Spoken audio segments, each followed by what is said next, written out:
Hello, welcome to Hedges Gardens. Today I just received a delivery of my John Deere 3025D manual shift transmission. Got the loader on it, the 300E loader.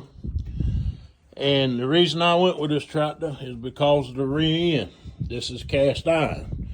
This tractor is a little cheaper than the E, and it's a heavier weight by about 900 pounds.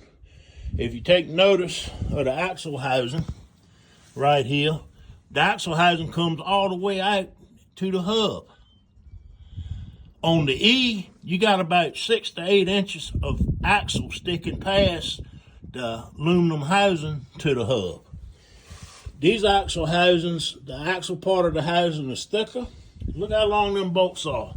I'll say they're probably every bit of 8, 9 inches, maybe 10. The axle housing on the E is a lot smaller in diameter. I just feel like that it wouldn't hold up. I would end up busting the housing somewhere, either pulling a braking ply or a disc, yanking the lift arms off. I haven't really seen anything pertaining to that, but I'm just scared of it. Shifting the tractor's all easy to me. I mean, I really like it.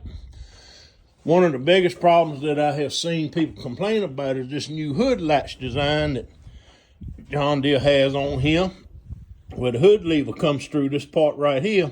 You got to take your key or ink pen or something sticking there to pop the hood.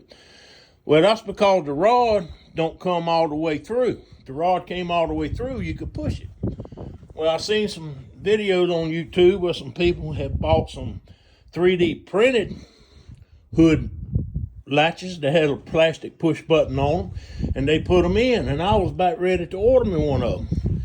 But I happened to come across the video where a boy was talking about with an idea how to open the hood in case your rod ever dropped.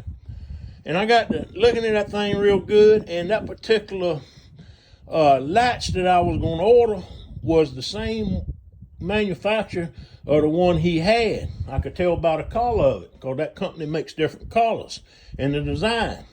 He didn't name the name of the hood latch, but what he ended up having to do is cut this plastic piece off and reach in there with a tool grabber that's got the claw hooks on it and push button, grab hold to the rod and work it and fish it and get it back up in the hole.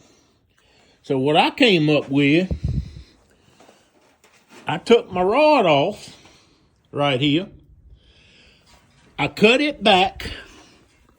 Let's stick it in here and I'll show you.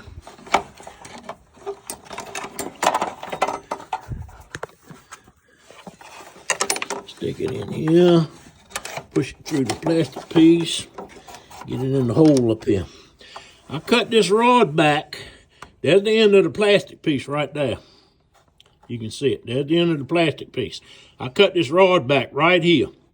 So when I welded it up, if it was out of round or anything, it wouldn't create no binding in here. So the rod can move freely inside the plastic piece. I left it a little long. Out here to put it in, and then I marked it where I needed it at. I don't want this button sticking out too awful far, because then it'd get hung up in something. So now the hood's latched. It comes out a little bit further when you latch the hood. See? And you just push it in, hood pops up, boom. Now if that plastic tab down in there ever broke off, because that rod just goes in probably about flush with the screen back here. If this length of plastic right here ever broke off and that rod fell down, there ain't no way in hell you're gonna get in there and get it out except for going through that hole, unless you cut a hole in your trash screen, and you don't want to do that. If you got that rod extended through that trash screen, you ain't gonna have to worry about that rod falling out again, even if that plastic piece broke off. Nothing to buy. Them plastic pieces were selling for about like 25 bucks. And I said, well, daggone, that's what it is. The same plastic piece will work just fine. And I wouldn't even have to replace it. unscrew nothing, buy nothing, get anything shipped. You can take, I had some 1/4-inch rod on hand, so, you know, it wasn't no big deal for me, but even a 1/4-inch bolt, cut the threads off of it if you got a long enough shoulder. Cut the threads off of it in the head. Stick it to your rod. If you got some means of welding it, tack it on and weld it up, and your problem will be solved. And it don't cost you a whole bunch of money doing that.